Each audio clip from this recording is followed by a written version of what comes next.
Akuntansi biaya membahas metode harga pokok pesanan. Contoh soal PT Maju Mundur.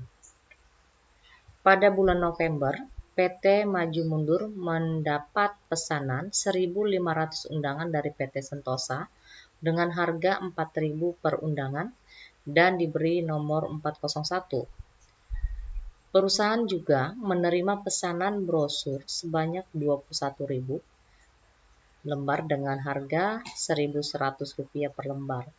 Pesanan ini diberi nomor 402. Untuk keperluan di atas, perusahaan membeli bahan baku dan bahan penolong dengan besaran bahan baku 6.350.000. Bahan penolong besarannya 530.000.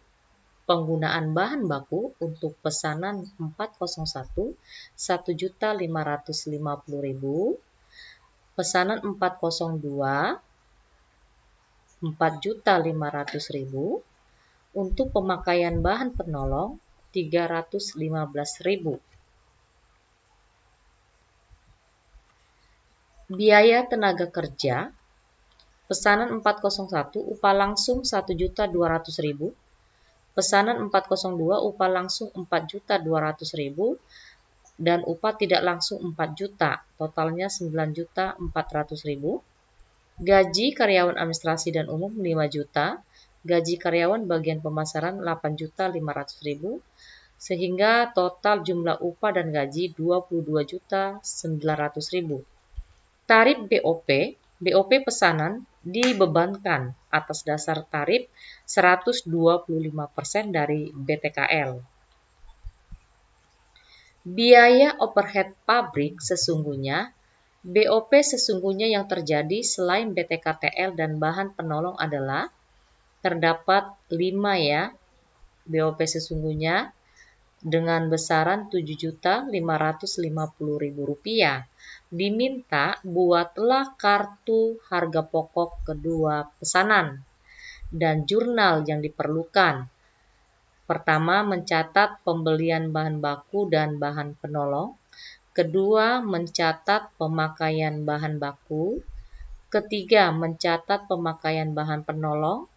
Keempat, mencatat biaya tenaga kerja. Kelima, mencatat biaya overhead pabrik. Keenam, mencatat produk jadi jika pesanan 401 selesai. Selanjutnya yang ketujuh, mencatat produk dalam proses jika pesanan 402 belum selesai. Dan yang terakhir, mencatat harga pokok produk yang dijual. Nah, ini kartu harga pokok PT Maju Mundur Bekasi. Nah, tentunya harus kita rincikan jenis pesanannya 401, jenis produk undangan, tanggal pesan harus kita isi ya, tanggal selesai. Di sini tertera kurang dari 1 bulan. Pemesan PT Sentosa, sifat pesanan segera ya, jumlah 2.000, harga jual 6 juta rupiah. Nah, untuk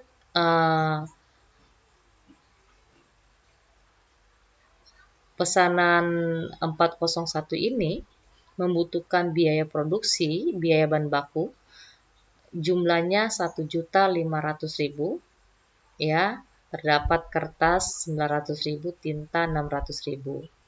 Dan biaya tenaga kerja langsung 1.200.000.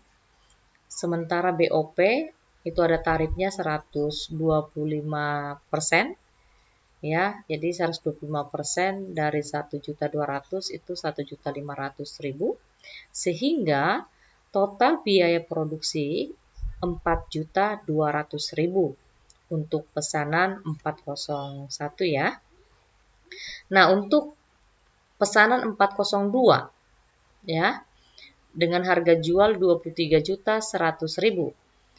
Nah, menggunakan biaya bahan baku 4.850.000, biaya tenaga kerja langsung 4.200.000 dan BOP 5.250.000, sehingga total biaya produksinya 14.300.000 rupiah.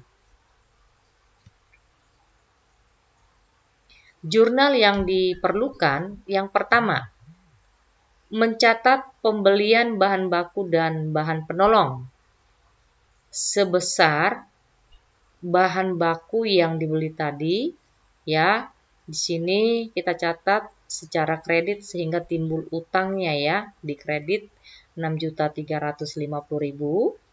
Persediaan bahan penolong dicatat secara kredit sehingga timbul utang Rp530.000. Dan yang kedua, mencatat pemakaian bahan baku BDP BBB pada persediaan bahan baku 6.350.000. Untuk mencatat pemakaian bahan penolong, jurnalnya BOP sesungguhnya didebat pada persediaan bahan penolong. Ya, persediaannya karena dia pemakaian berarti mengurangi ya. Jadi masuk ke kredit persediaannya 315.000. Mencatat biaya tenaga kerja. Nah, saat BTK terhutang sehingga jurnalnya gaji dan upah pada utang gaji dan upah sebesar total gaji dan upah 22.900.000. Mencatat distribusi gaji dan upah. BDP BTKL 5.400.000, BOP sesungguhnya 4 juta rupiah, biaya administrasi dan umum 5 juta rupiah, biaya pemasaran 8.500.000 rupiah, sehingga yang dikredit sebesar gaji dan upah 22.900.000 rupiah. Mencatat pembayaran gaji, utang gaji dan upah pada kas. Itu sebesar total gaji dan upah 22.900.000 rupiah. Mencatat biaya overhead pabrik, pembebanan BOP, BDP BOP pada BOP dibebankan 6.750.000 rupiah. Mencatat BOP sesungguhnya yang didebet, BOP sesungguhnya pada biaya-biaya yang termasuk BOP sesungguhnya itu semuanya dikreditkan. Ya. Selanjutnya mencatat produk jadi jika pesanan 401 selesai. Sehingga jurnalnya persediaan produk jadi didebet sebesar 4.200.000 kredit BDP BBB, BDP BTKL dan BDP BOP. Mencatat produk dalam proses jika pesanan 402 belum selesai. Sehingga jurnalnya persediaan produk dalam proses 14.300.000 kredit BDP BBB, BDP BTKL, BDP BOP sebesar biaya produksi untuk pesanan 402. Dan yang terakhir, mencatat harga pokok produk yang dijual. Jurnalnya harga pokok penjualan pada persediaan produk jadi sebesar Rp4.200.000. Demikian pembahasan mengenai harga pokok pesanan. Sekiranya ada yang perlu kita bahas, silakan di komen di bawah ini. Terima kasih, jangan lupa tekan tombol subscribe supaya warna merahnya pudar. Oke ya. Nah,